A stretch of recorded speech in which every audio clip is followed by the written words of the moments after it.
¿cómo están? Estamos muy emocionados de poder regresar con el banquillo a sus hogares. Estamos bastante contentos de regresar al tema del organismo legislativo, la Casa del Pueblo, el Congreso de la República. Y es que hoy tenemos un invitado bastante importante.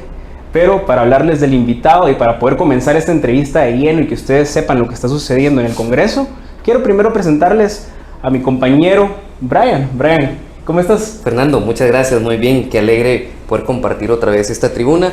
Y a ustedes muchas gracias nuevamente por permitirnos llegar hasta sus hogares para seguir hablando de lo importante de nuestro país y siempre en este momento del Congreso de la República. Y es por eso que tengo hoy el honor de presentar al diputado Armando Castillo. Diputado, bienvenido al banquillo. Muchas gracias. Diputado, qué gusto tenerlo acá. Gracias. Hasta que se nos pudo dar porque tuvimos varios ahí inconvenientes de fechas y a veces las agendas suyas han estado un poco cargadas, pero lo importante es de que estamos aquí. Entonces, diputado, bienvenido. Muchas gracias, Fernando y Brian. Gracias a este programa. Felicitarlos, creo que este tipo de programas hacen mucha falta en nuestro país, ya que a veces nos encerramos en nuestra manera de pensar, en nuestras cosas que hacer, y lo común es decir, eso de la política, eso del Congreso, eso no es conmigo, pero resulta que no, resulta que ahí es donde se aprueban leyes, donde se aprueban normativas que después van a regir en todo el territorio nacional y de aplicación general. Nadie que porque es de una religión, que porque es de otra religión, que porque es pobre o que porque es rico, porque no, las leyes es para todos. Y qué bueno, los felicito, realmente me siento muy contento y complacido de estar acá con ustedes. Muchas gracias, diputado. Bueno, diputado, tenemos la primera pregunta para usted. Yo quisiera que le contara a nuestra audiencia, en sus palabras, ¿quién es Armando Castillo?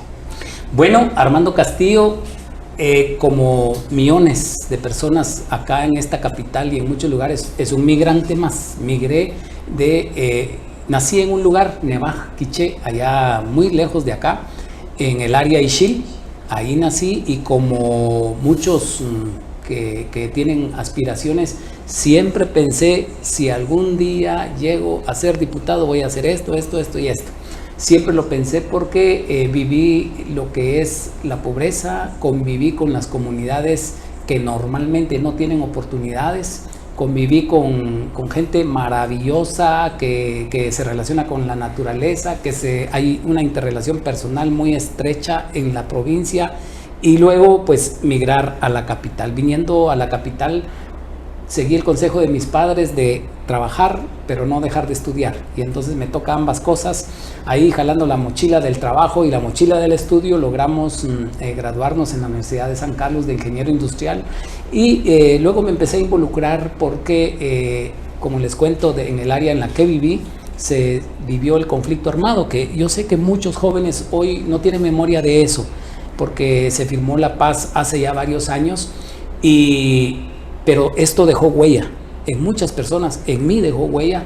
Y una de las cosas que yo siempre dije cuando nos estábamos matando unos con otros, unos pensando porque yo soy pro estadounidense y otros yo soy pro Rusia, imagínense qué lejos estaban esos intereses, y aquí murieron miles de personas. Eso marca la vida, y eso me hizo a mí pensar que si algún día Dios me daba la oportunidad de tener un espacio desde el cual poder hacer incidencia, yo lo iba a aprovechar para trabajar para que una cosa de esas nunca más se vuelva a dar en nuestro país. Gracias, diputado. ¿Cómo se da su primer acercamiento a algún partido político? ¿Cómo es el paso de ingeniero a político? Bueno, fue antes, retomando a la historia, cuando yo me vengo del Quiché a la edad de 15 años, me vengo, y una de las cosas que vine fue a involucrarme en política, porque venía del conflicto, y hay dos maneras de resolver los conflictos en ese momento: por la vía de las armas, que era lo que se estaba intentando, o por la vía política. Yo entendí que la vía política era el camino, me vengo y me empiezo a involucrar, empiezo a trabajar con el que fue el expresidente Jorge Serrano, trabajé con él, me involucré, aprendí mucho, fundamos un partido, el Partido del Gallo se llamaba, el MAS, trabajé con ellos fuertemente, llegamos al poder, luego pasó lo que pasó con el famoso golpe de estado del Serranazo, Y entonces tengo que retirarme y decido dedicarme a mis cosas personales. Soy un creyente en Dios. En esa parte de mi vida de los 15 años tengo un encuentro personal con Jesucristo, y eso a mí no me da ninguna pena decirlo. Eso marcó mi vida. Si hoy estoy vivo es por eso, y si hoy tengo los espacios que tengo es por esa experiencia.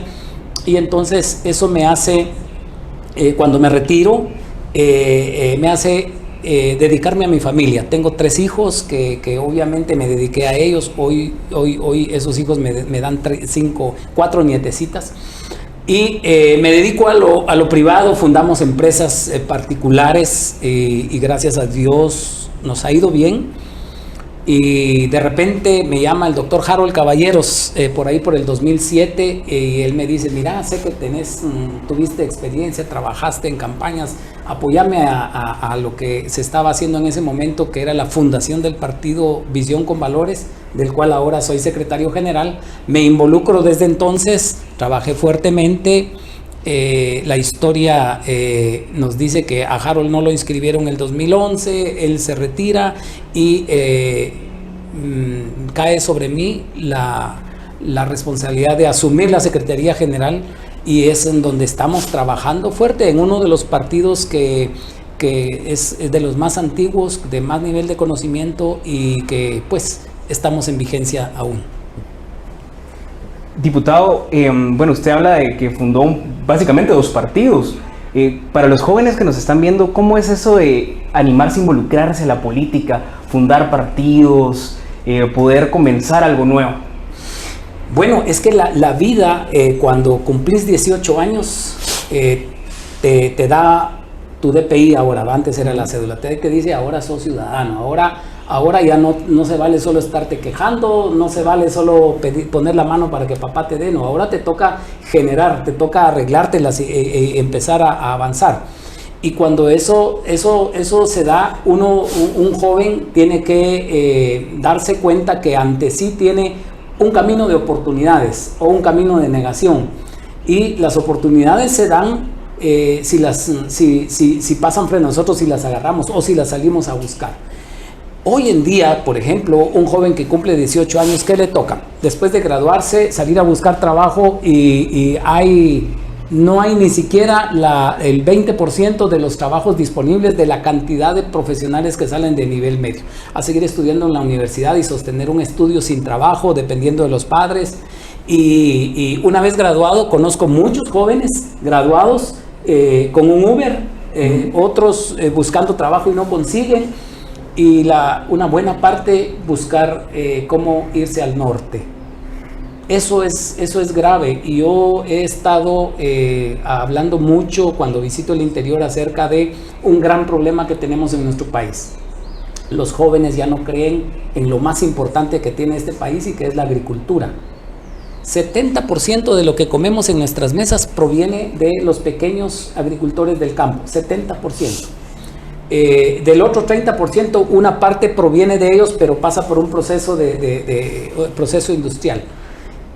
¿Qué va a hacer de nuestros países si nuestros jóvenes ya no creen en el campo? Cuando yo llegué al Congreso, me visita un joven y me dice: diputado, qué bueno que vino. Él es hijo de mi amigo de allá del Quiché, y me dice: mire, ya que yo quiero que me eche la mano, ¿cómo te puedo echar la mano? Hágame un préstamo. ¿Para qué lo querés? Me quiero ir a los Estados Unidos. Yo le digo: ¿por qué te vas a ir? Tu papá tiene tierras, mejor sembrar. Yo he visto, sí, por eso me quiero ir. Me dijo: porque mis papás tienen años de estar trabajando la tierra y no pasan de sopa de gavilán. Y entonces yo quiero ir a buscar futuro. Mira, pero has oído que en el río se ahogan, que en el desierto mueren, claro, que hay un lugar donde pasa una locomotora y dice que es alta probabilidad de que te quedes sin piernas o algo así, o de los secuestros y que después llamen a tu familia. ¿Ya pensaste en todo eso? Ya pensé en todo eso, pero prefiero correr esos riesgos que quedarme en la agricultura. Este país es un país muy bendecido por Dios.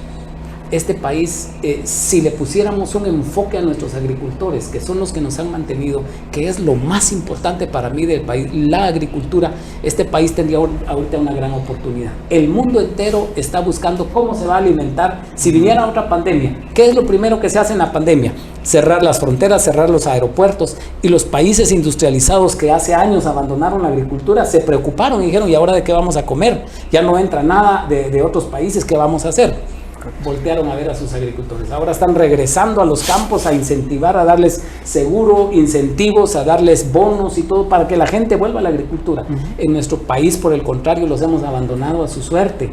Cuando viene una tormenta, una plaga, un desastre natural y el agricultor pierde, lo perdió todo. No hay nadie que ayude a un agricultor, como si se ayuda a un comerciante, a los banqueros, por ejemplo. Claro. Ustedes saben que si un banco quiebra, el Estado está obligado a darles los miles de millones que necesiten para que salgan adelante otra vez. Claro. El agricultor no. Entonces, creo que esas son las cosas con las que nos confrontamos nosotros, la mayoría de guatemaltecos, y los jóvenes que cumplen 18 años tienen que ver qué quieren, qué futuro se quiere para ellos y para los que vienen atrás. Seguir con esta situación de pocas oportunidades, de tener que ir a buscar un futuro a otro lugar, o involucrarnos, a hacer algo para cambiar esa situación. Diputado, interesante lo de la agricultura, y creo que es un tema en el que nos vamos a enfocar después para ahondar un poco más, porque de hecho hay una ley que usted está promoviendo dentro del Congreso que va enfocada a eso. Pero sin embargo también me gustaría preguntarle de usted ser un joven activista político, me corregirá, pero en 2015 aspira a una diputación y no logra los votos suficientes para entrar.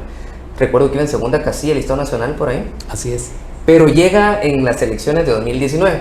Entonces, ¿cómo es desde que vino de Quiché y estar persiguiendo un mismo sueño? ¿Cómo es enfrentarse ya? Bueno, ahora ya soy diputado, ya lo logré. ¿Cómo fueron los primeros pasos dentro del Congreso? Bueno, es una experiencia única. Es una experiencia única de 16.160.000, es el 0.001% de 16.160.000 diputados que están en el Congreso. Obviamente es un gran honor y un privilegio. Es retador. En mi caso, yo llego al Congreso de la República y cuando estoy conociendo los pasillos y viendo de qué se trata esto, resulta que dicen, bueno, vamos a elegir la primer junta directiva. ¿Y cómo es? Y de repente se empieza a hacer la planilla y salgo electo como vicepresidente del Congreso. Para mí fue una sorpresa. Creo que Dios tenía sus planes. Y sorprendente empezar desde el primer día ya reunión de junta directiva y aquí qué se hace y empezar a conocer. Obviamente hemos estado en algunos otros cuerpos colegiados y a eso le da una experiencia a uno, pero esto es totalmente diferente. En nuestro caso estuvimos 2 meses impulsando, avanzamos mucho con la agenda cuando cae la pandemia. Y cuando cae la pandemia, nos tocó vivir lo que no ha vivido ningún otro congreso en este país ni en el mundo, porque esto no se había dado en estos siglos, y cae la pandemia, que hay que cerrar el país, que hay que explicarle a la población que se tienen que tomar medidas, coartar ciertas libertades, hacer ciertas inversiones y una serie de situaciones que nunca se habían dado, que había que estudiar mucho, leer mucho, informarse para todo lo que se venía. No cabe duda que nos tocó un año muy trascendental, muy importante, en el que fuimos aprendiendo en el camino. No había un lugar en donde preguntar qué se hace en una pandemia, ¿verdad? Pero se fue gestionando, fuimos saliendo adelante. Creo que lo más importante para los jóvenes, ojalá estén viendo muchos este programa, que aspiren a un cargo público. Lo más importante cuando se obtiene un cargo público es recordarse de cuando no se tenía. Eso es lo más importante, porque cuando uno no tiene un cargo público, uno es idealista, uno dice, si yo fuera, lo haría diferente, si yo fuera, no cometería el error que ellos están cometiendo. Pero cuando uno ya está en el puesto, pasa que uno puede acomodarse, se corre ese riesgo. Y yo siempre les aconsejo algo, yo siempre les digo a los líderes, como secretario general, digo, acuérdense de lo que les enseñó su mamá en la casa. Yo me acuerdo mucho de lo que mi mamá me enseñó, de lo que aprendimos en la casa, y por qué no, de lo que hemos aprendido en nuestras iglesias, sea evangélica, católica, a la que vayamos. Tenemos mucha enseñanza tenemos mucho de dónde echar mano. Lo que pasa es que estando en los puestos se nos nubla la mente. Yo les digo, vale la pena los diplomas, las maestrías, las licenciaturas que colgamos a veces en nuestros puestos de trabajo, y eso es importante.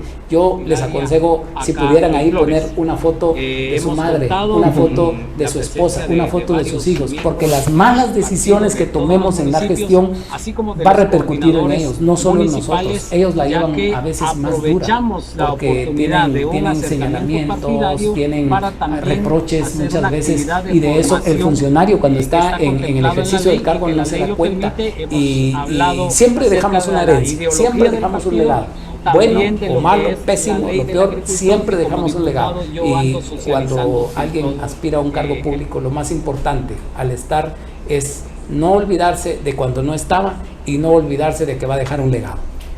Definitivamente, diputado. Bueno, usted contaba de que su primer acercamiento con el Congreso le tocó elegir junta directiva, usted resulta electo.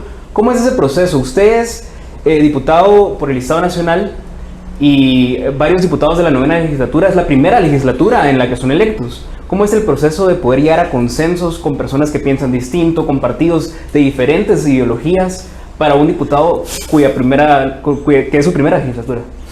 Bueno, afortunadamente en esta legislatura de 160 fuimos más de 100 los que llegamos por primera vez.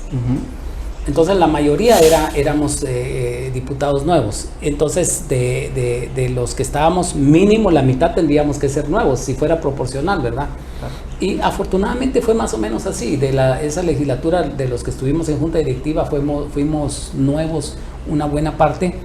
¿Y cómo se da? Se da a base, exactamente como bien lo decía Fernando, a base de consensos. Esto y negociaciones, se oye muy mal esa palabra, consensos y negociaciones. ¿De qué se trata? Se trata de decir, bueno, ¿cuántos diputados, cuántos votos vas a dar? Nosotros pues teníamos 7 votos en ese momento. Los otros partidos, había uno que tenía 9, que estaba otro que tenía 15, y el que más tenía 16, que era el partido oficial, ¿verdad? Entonces se abrió una oportunidad. Recordemos que en ese momento la UNE estaba totalmente en oposición y eran la mayoría que estaban del otro lado, y los que quedábamos de este lado eran una serie de partidos que teníamos, después de nosotros habían otros con 5, con 4, con 3, con 2, con 1 diputado, y entonces tener 7 pesó en ese momento. Y obviamente dentro de los 7 hubo una elección, y pues salí electo yo como la persona que venía empujando con más antigüedad dentro del partido, ¿verdad? Diputado, ¿alguna anécdota de campaña que usted quisiera que lo haya marcado, que quisiera recordar? Y también una anécdota dentro del Congreso que como diputado lo haya marcado. Bueno, en una oportunidad en campaña, estábamos en una gira y se nos adhirió una persona con mucha necesidad. En las campañas se adhieren personas con mucha necesidad. Y entonces, yo me enteré después que él se nos pega porque piensa que en la campaña hay muchos recursos y todo lo demás. Y empieza a avanzar con nosotros, ¿verdad? De repente dijimos, bueno, es hora de comer, vamos a comer. Andábamos bien fregados, ¿no?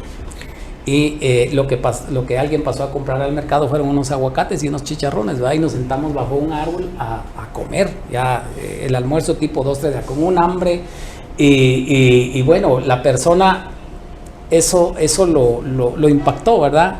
Porque pensaba que estando en un partido político pues iba a haber recursos, de repente viáticos, buena comida y todo. Y cuando nos mira comiendo bajo un árbol tortillas con aguacate, eso sí, buenos aguacates, cremosos, y cuando nos ve comiendo así, pues se desanimó y se nos desapareció, ¿verdad? Después otro compañero que andaba con nosotros nos cuenta la anécdota de que él se había ido porque obviamente vio que andábamos ahí no tan bien económicamente, ¿verdad? Ya una anécdota siendo diputado, bueno, ¿qué les diría?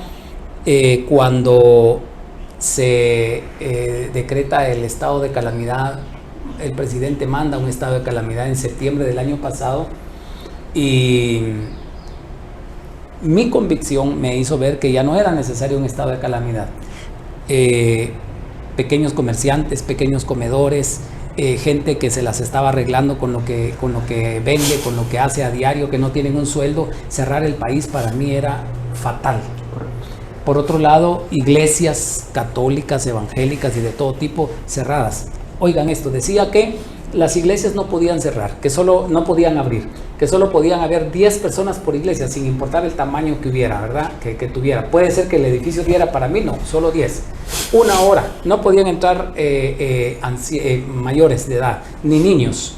Y 2 incisos más abajo decía que bares, cantinas y discotecas podían abrir desde las 5 de la mañana hasta las 9 de la noche.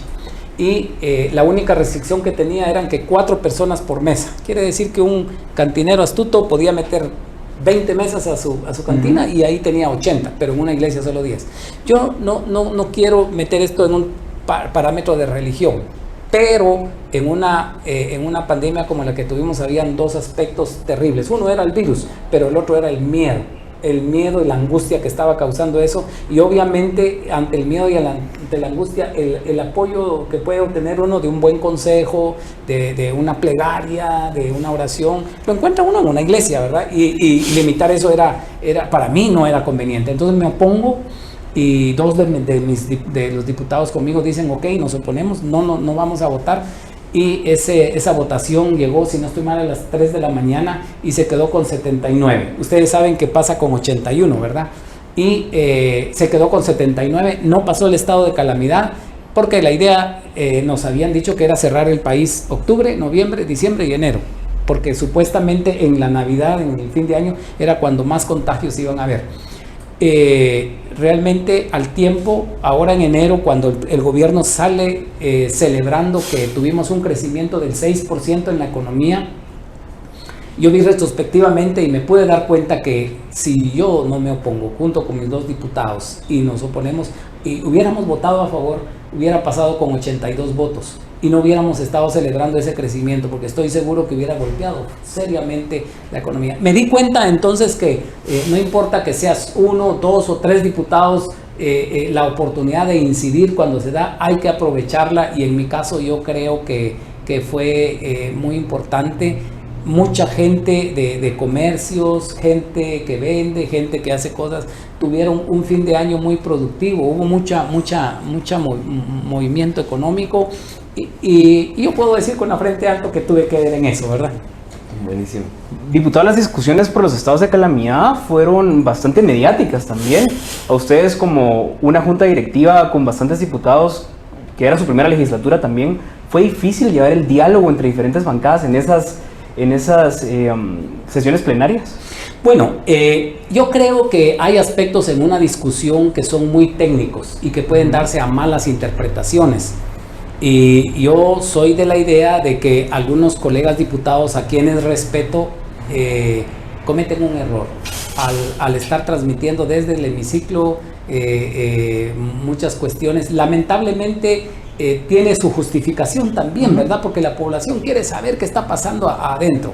Pero respondiendo a la pregunta de lo difícil, sí, muy difícil lidiar con 160, ya es difícil lidiar, pero con todos los miles y millones de gentes que están viendo, uno obviamente hay más presión. Claro.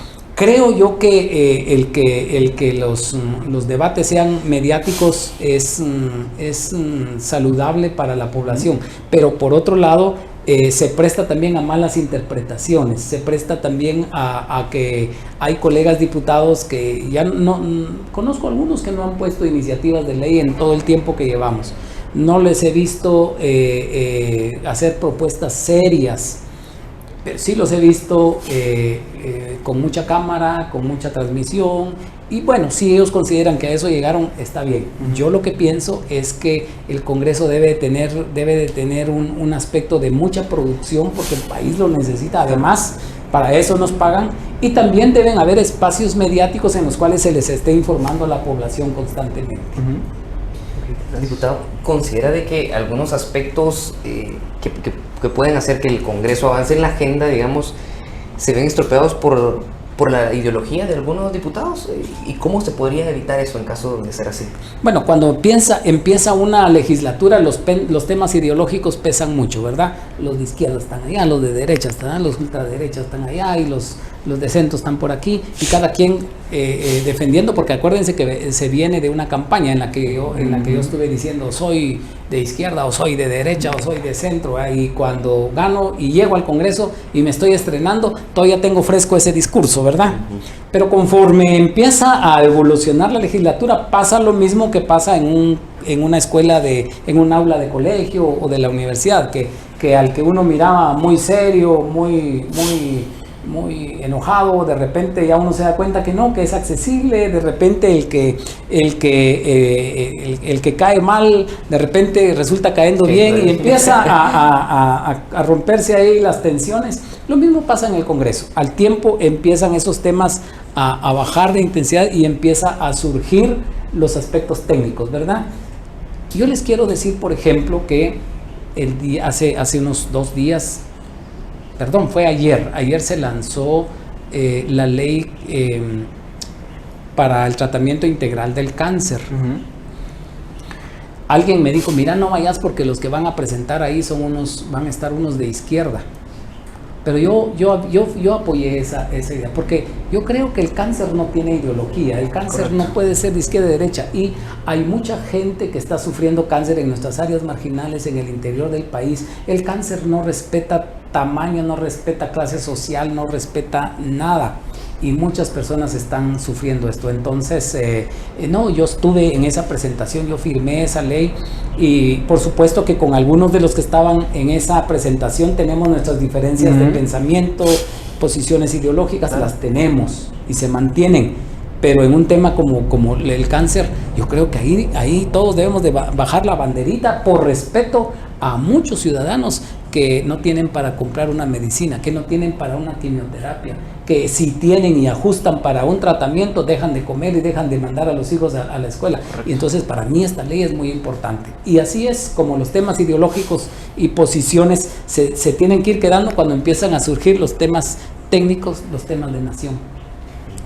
¿Y cree que también es más fácil llegar a consensos? Por ejemplo, estábamos hablando en la sobremesa, diría Brian, de la elección del PDH, que justamente posiblemente sea mañana. ¿Cree también de que es más fácil llegar a consensos en elecciones del PDH contra los jueces? Creo yo que, tema PDH, yo voy a hacer una crítica aquí tal vez, si me lo permiten, al actual procurador.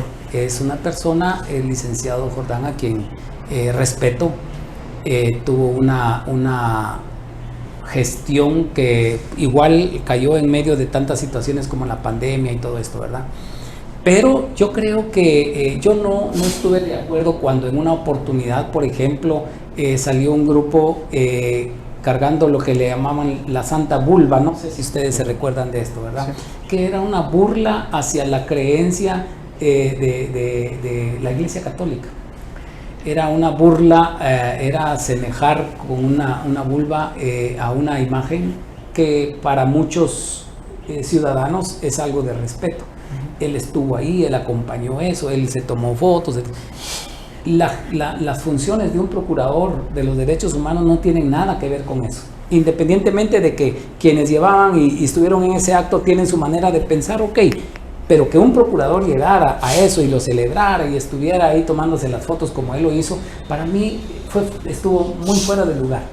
Y ahora que viene el tema de elegir un procurador, hay un trabajo hecho por la comisión y yo considero que existe una oportunidad. Nosotros estamos analizando cómo lo vamos a hacer.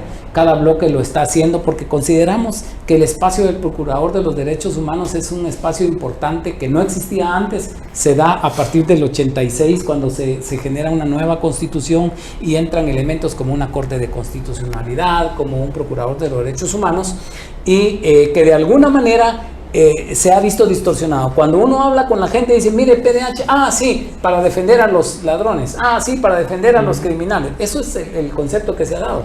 Tenemos que recuperarlo. Un PDH es importante para defender a todos los ciudadanos, los derechos de todos los ciudadanos que son violentados por alguna acción del Estado. Entonces, creo que sí, el tema de PDH se va a prestar para consensos. Perfecto.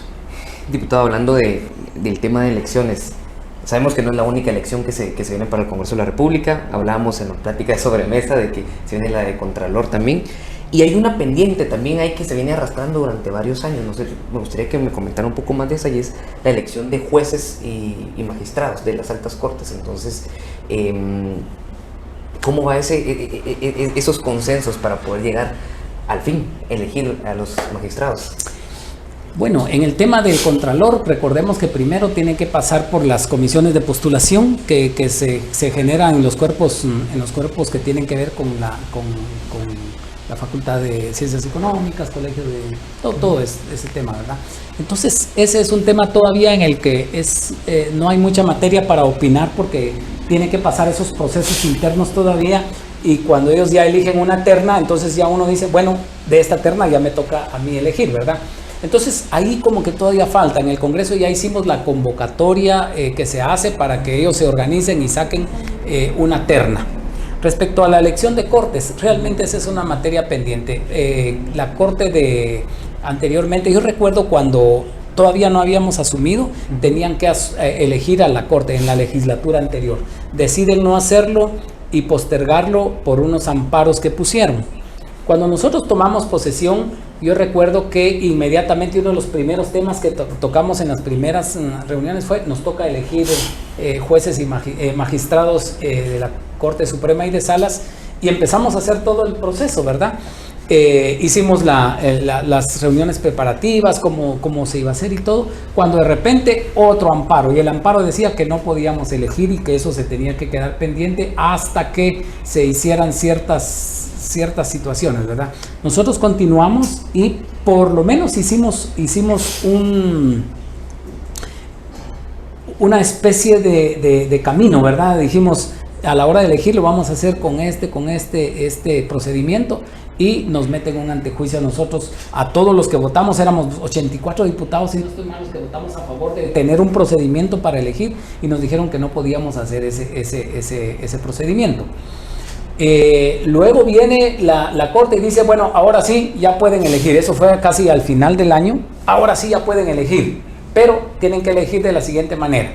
Y nos dice la Corte de Constitucionalidad, que estaba en ese entonces, tienen que elegir y cada uno tiene que decir por qué votaría por fulano o por qué no. Y tiene que echar un discurso diciendo la razón por la que votaría y la que no votaría. Yo hice las cuentas que si cada uno nos tardábamos 3 minutos diciendo por qué sí o por qué no, dándole la vuelta a todos los de la Suprema, a todos los de las salas, nos llevábamos alrededor de 2 años y medio a 3 años solo eligiendo. Si solo elegíamos durante 3 sesiones a la semana, y si no tocábamos otro tema, lo cual era virtualmente imposible, y eso entrampó totalmente la elección.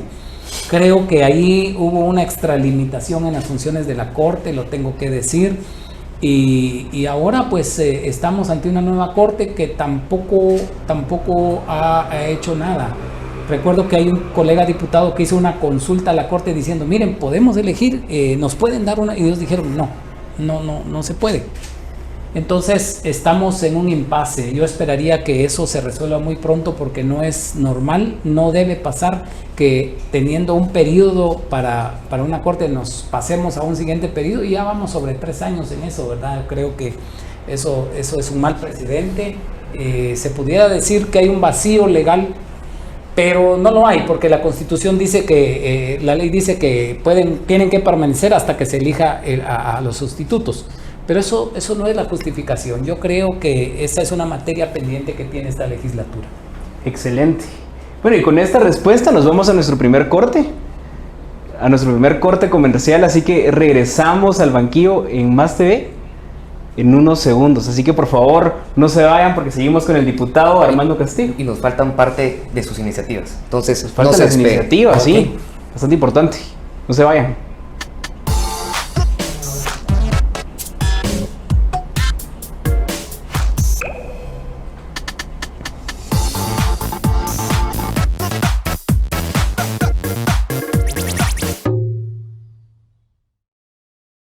Sabemos lo importante que es una sonrisa con dientes rectos y estéticos, por eso te ofrecemos la mejor atención para tu sonrisa. Centro Dental Lizama. Contamos con especialistas en todas las ramas de la odontología, diseño de sonrisa, ortodoncia, implantes dentales, odontopediatría y más. Con nuestra tecnología de última generación, hemos transformado la odontología convencional a una odontología digital más cómoda y rápida. Ubícanos en la 23 Avenida 17-18, Zona 10, Ciudad de Guatemala, o búscanos en Waze. Llámanos o escríbenos al 4151-5161. Centro Dental Lizama. Creando sonrisas por generaciones.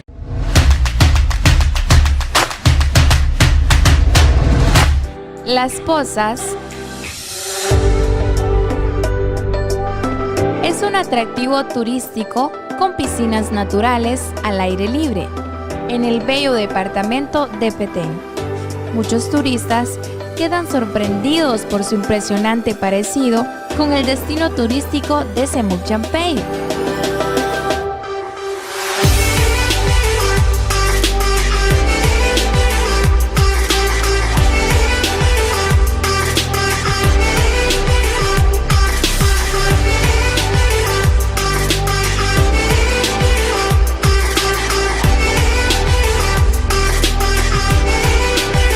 Las Pozas se trata de un impresionante destino con piscinas de agua cristalina en Machaquilá, Poptún, Petén.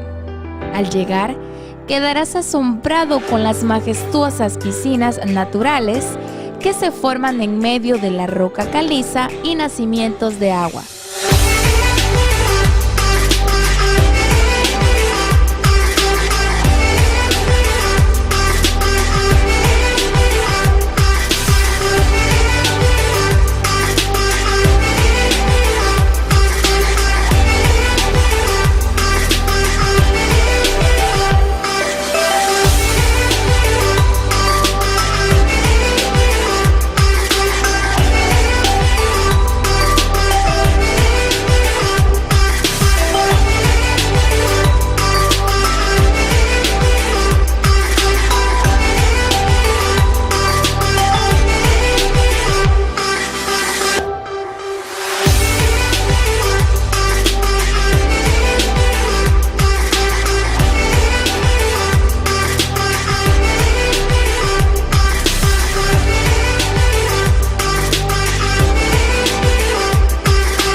Viajar es vivir, visita Petén.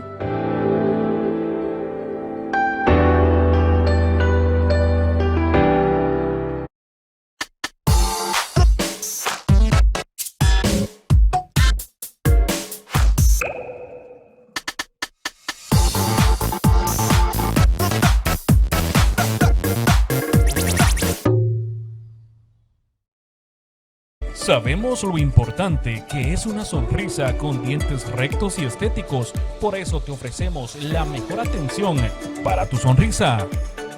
Centro Dental Lizama. Contamos con especialistas en todas las ramas de la odontología, diseño de sonrisa, ortodoncia, implantes dentales, odontopediatría y más.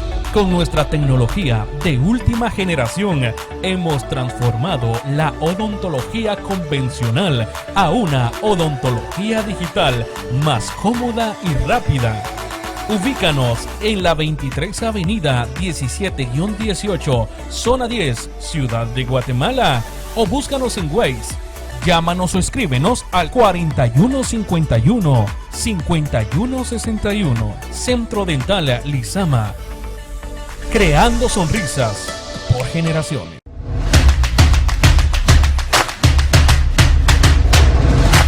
Las Pozas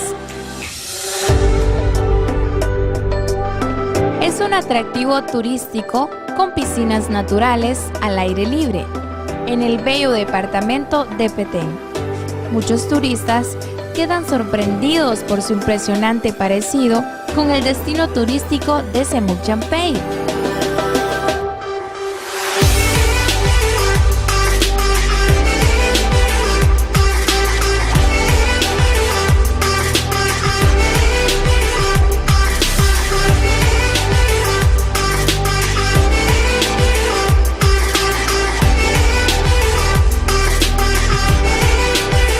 Las Pozas se trata de un impresionante destino con piscinas de agua cristalina en Machaquilá, Poptún, Petén. Al llegar, quedarás asombrado con las majestuosas piscinas naturales que se forman en medio de la roca caliza y nacimientos de agua.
Viajar es vivir, visita Petén.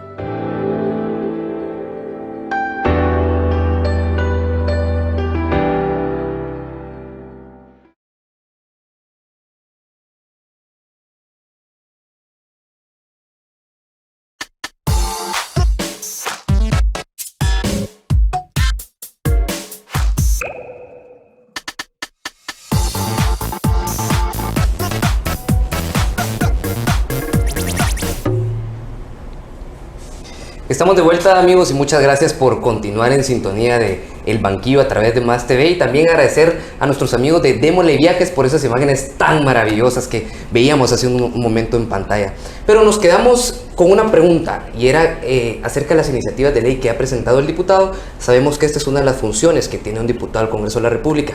Diputado, nuevamente gracias por estar con nosotros y hacerle la pregunta: ¿cuáles son las iniciativas de ley que ha presentado y en qué consiste? Bueno, número uno, la ley del agricultor, que ya hablé un poquito antes de eso, que tiene que ver con apoyar a lo más importante para mí, que son los agricultores de nuestro país. Brindarles un bono que no significa darles otra vez dinero para que se lo vayan a gastar en lo que no corresponde a la producción, sino un bono agrícola que se les da para temas que tienen que ver con productividad. Un seguro para que ante un desastre natural no lo pierdan todo y tengan cómo reempezar nuevamente.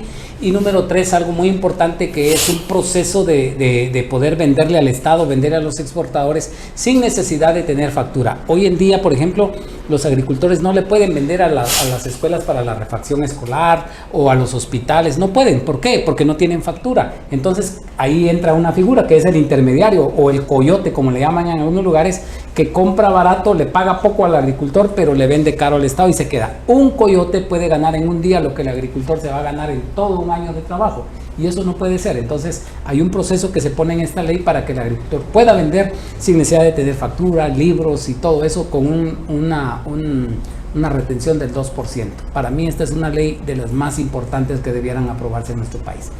Número 2, una ley que le hemos llamado la ley de castración química, pero realmente es una ley para proteger a nuestras niñas y mujeres de las violaciones. ¿Saben ustedes que hay una estadística que dice que en los últimos 5 años quedaron embarazadas 30,000 niñas de entre 10 y 14 años? Eso quiere decir que si en 5 años quedaron 30,000 embarazadas, quiere decir que por año están quedando 6,000 embarazadas entre 10 y 14 años.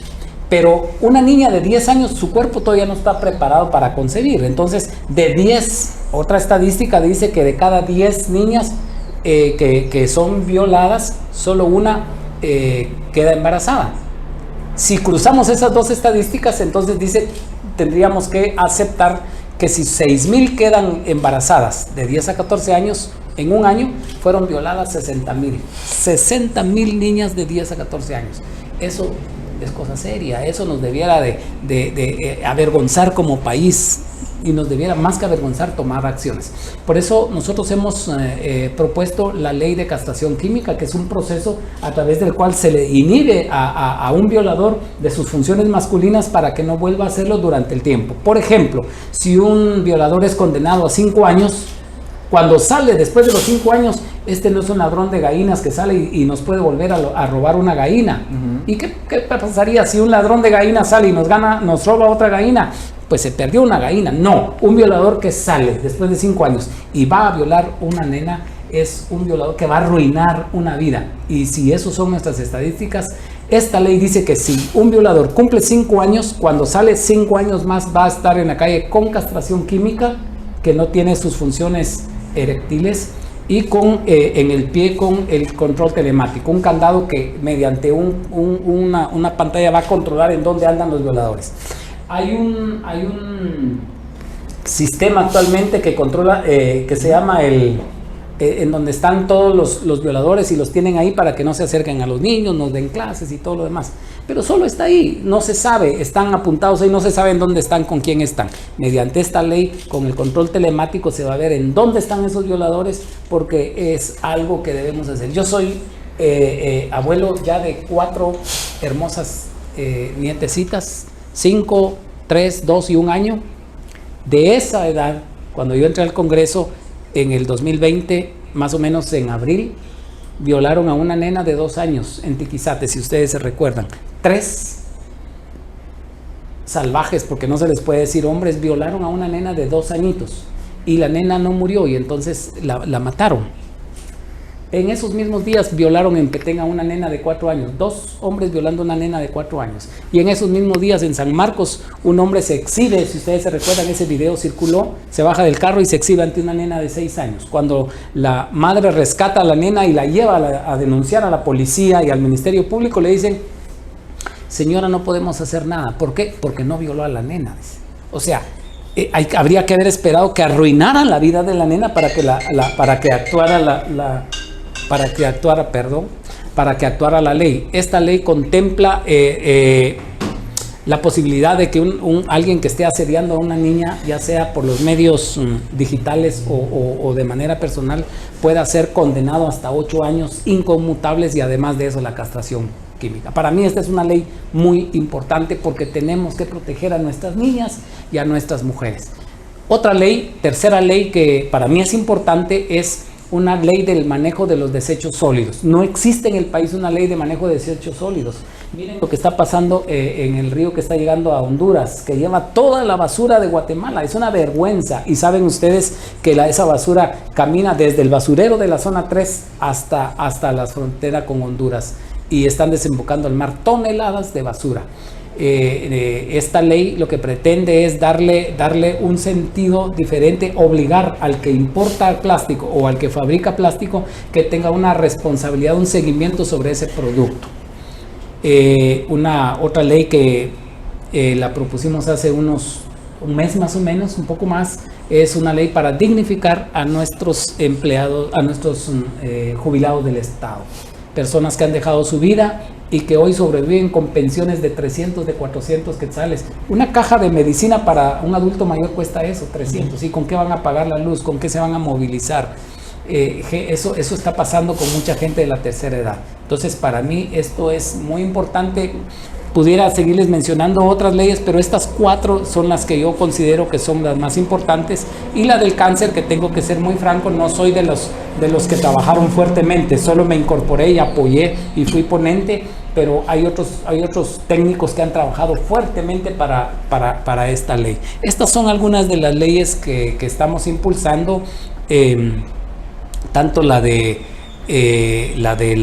los desechos sólidos, la del agricultor. Estas son leyes que ya tienen dictamen favorable de comisión y ya están para ir al pleno a su discusión. La de la castración química, se está discutiendo el dictamen actualmente en la Comisión de Salud Y ahí sí me hierve un poco la sangre y se los tengo que confesar. Se me sale ahí el apellido iloquichelense cuando oigo diputadas mujeres oponiéndose. ¿Y saben cuál es el argumento? Dicen, no, porque esta ley viola los derechos humanos de los hombres, de las personas a las cuales se les aplique esta castración química. Es aberrante que un legislador, pero más que una legisladora, se ponga a pensar en los derechos humanos de un violador y que olvide la desgracia que causa en vidas que tienen mucho por vivir todavía, vale la redundancia, y cómo es que puede una mujer pensar en los derechos del violador y no en los derechos de las niñas. Definitivamente, diputado, muchas gracias por su respuesta, la verdad es que bastante interesante, y más que nos dijo en el proceso en el que están. Vamos a regresarnos a un pequeño corte bastante rápido, comercial, y regresamos para seguir hablando de estas leyes que usted ha propuesto. Regresamos en breve.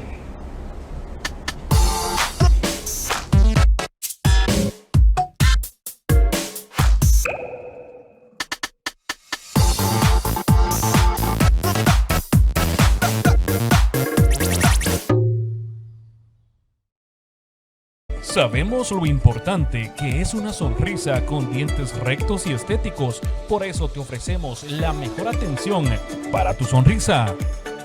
Centro Dental Lizama. Contamos con especialistas en todas las ramas de la odontología, diseño de sonrisa, ortodoncia, implantes dentales, odontopediatría y más.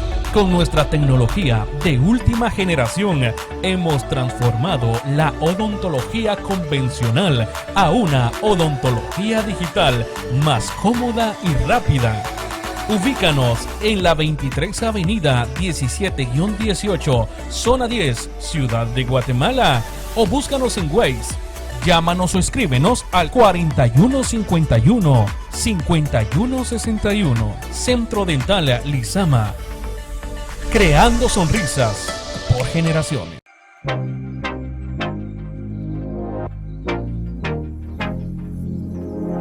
Hola amigos aventureros, bienvenidos a tu programa Démosle Viaje. Nos encontramos en el bello municipio de Sayaché, Petén, en donde te mostraremos parte de su historia y lugares turísticos que tú puedes visitar. Así que acompáñanos.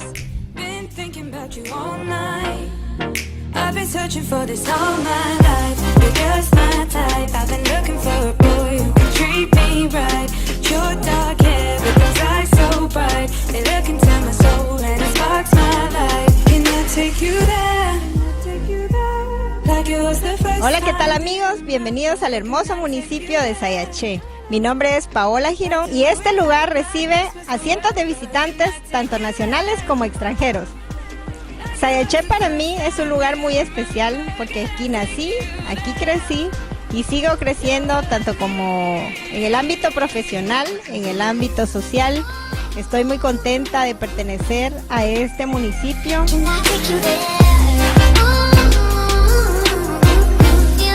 Mi primera experiencia en los eventos de belleza inicia en el año de 1997, obteniendo el título de Reina de la Feria y Flor del Pasión de mi hermoso municipio de Sayaché, el cual me abrió muchas puertas para seguir participando, hasta llegar al evento nacional y obtener el título de Señora Guatemala, el cual me ha llenado de mucha satisfacción y mucho orgullo porque no solo representé a mi hermoso departamento de Petén, sino también a todas las personas que me apoyaron y que me demostraban su cariño. El evento de Señora Guatemala me ha permitido poder conocer a muchas personas y trabajar en distintas causas sociales, y le doy gracias a mi familia por haberme inculcado estos valores, especialmente a mi señor padre.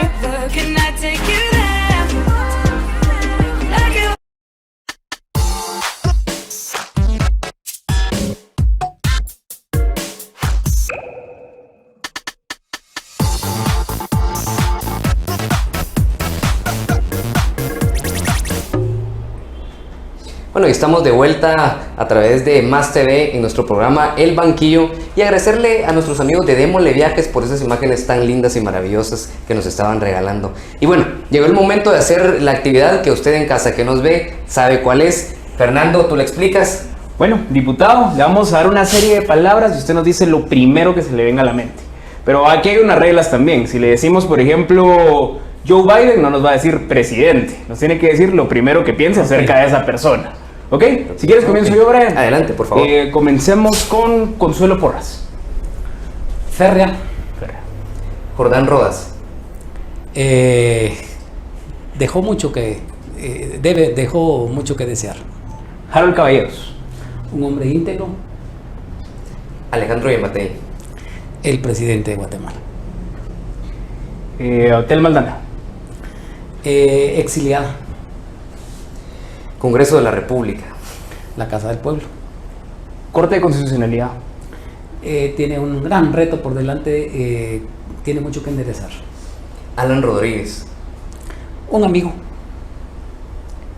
Viva. un partido noble, Ejecutivo. la herramienta para llevar el desarrollo al país. Comisiones de postulación. Han fracasado, deben reinventarse o hay que cambiarlas porque no están dando para lo que fueron creadas. Ley del agricultor. Lo que el país debe de impulsar es con lo que otros países han salido adelante y es la respuesta a esa falta de desarrollo que tenemos en el país. Si se desarrolla el campo, se desarrolla todo el país, no solo el campo, también la ciudad. Migrantes. Héroes que han arriesgado la vida, que sostienen este país y que se les reconoce muy poco. Cuando un migrante viene, a mi parecer, debiéramos de hacer un resumen de todo lo que mandó, porque con esas remesas se está moviendo la economía. Si un migrante mandó, mientras estuvo allá, mandó $10,000, aquí le deberíamos de recibir por lo menos con un porcentaje de todo lo que mandó. Un 2% por lo menos, que cuando vengan muchos vienen sin nada otra vez. Entonces, de lo que estuvieron mandando y sosteniendo el país, debiéramos apoyarlos. Universidad San Carlos de Guatemala. Otra casa del pueblo que tiene que reinventarse. No es posible que a estas alturas un joven del interior, para poder salir adelante, tenga que venirse a la capital a alquilar, a pasar todas estas penas. La universidad debe ir al interior. Una muy importante, diputado, iglesia. Bueno, la iglesia, centro de fe, centro de restauración, creo que es un reducto de consuelo, un reducto de fortaleza espiritual. Guillermo Castillo. Vicepresidente ausente. Ya me quedé hasta confundido yo. ¿Qué le preguntamos? Campaña electoral. Campaña electoral, el proceso a través del cual se debe llegar a una elección muy viciada en algunos casos, pero debiera de ser una fiesta popular. Perfecto. Por último, diputado, Guatemala.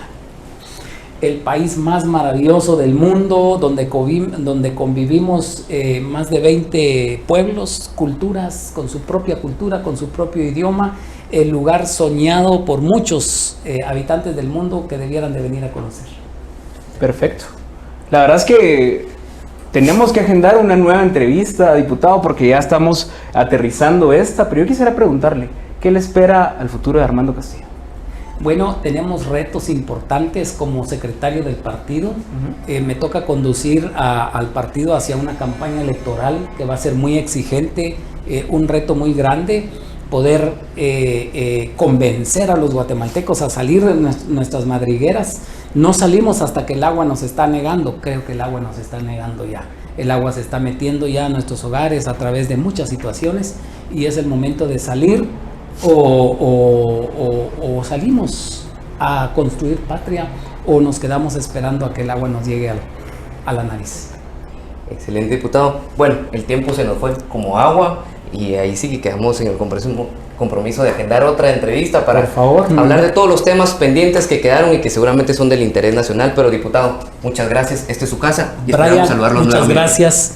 Fernando, muchas gracias. Fue un honor estar acá en este banquillo. Muchas gracias. Y a usted, muchas gracias también. Lo esperamos en otra edición más de El Banquillo a través de Más TV. Hasta la próxima.